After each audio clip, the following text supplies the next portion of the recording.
ক্ষেত্রে আমাকে একটা জিনিস আমার এখন জানতে হবে যে ঠিক আছে আপনি বলছিলেন যে ইলেকশন সহজ হবে না, তা আপনার ইলেকশন কি সহজ হয়েছে? আর এটা লেজের প্রশ্ন হচ্ছে আপনি 200-র বেশি আসন পাইতে গিয়ে কি আপনার ইঞ্জিনিয়ারিং করতে হয়েছে? এইটা করার আগে আমি বলছি যদি অভয়দের 200 আসন পাইতে গিয়ে এটা ইয়া হয়েছে, তারপরে আমি হাসছি আমি এই কথা বলা আমার এই কথা বললে আমার হাসি আসে, এখনো হাসি আসতেছে। তার চেয়ে বেশি হাসছি যে আমার এই কথাতে মির্জা ফখরুল ইসলামের এক ধরনের রিয়েক্ট করছে, হাত তাত নাইরাটের সে জানি কি মানে একটা অবস্থা করছে, ওইটা দেখে আমার আরো বেশি হাসি পেয়েছে।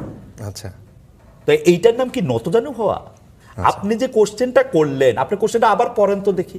এইটার মানে কি হচ্ছে যে তারে কোন সোশ্যাল মিডিয়া থেকে ভাই সোশ্যাল মিডিয়াতে কিন্তু আপনি খুঁজলে দেখতেন আমি যে প্রশ্ন করছি সেই প্রশ্নগুলোকে এটা যে যুক্তিবাদী প্রশ্ন এটাও আপনি অনেকটা দেখতেন।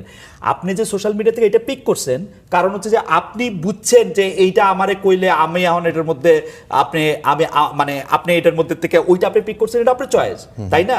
আপনি যেটা চয়েস করলেন, আমার এই প্রশ্নটা যে অনেক ভালো প্রশ্ন হয়েছে এটাও তো অনেকে কইছে, তাই না? ওটা তো আপনি পিক করেন নাই কারণ ওটা সোশ্যাল মিডিয়াতে আপনার লাগে না, কারণ ওটা আপনার মনের লগে মিলে না। You picked something actually you liked, right?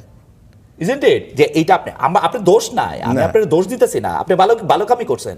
এখন ঘটনা হইলো যে আপনি মানে দেখেন আসিফ মাহমুদ সজীব ভুঁইয়া উনি মাইকের সামনে দাঁড়ায় বলতেছে, আমি নাকি বলতেছি কোট করতে, আসিফ মাহমুদ সজীব আপনি যদি শোনেন তাহলে শোনেন, আমি বলি আপনারে।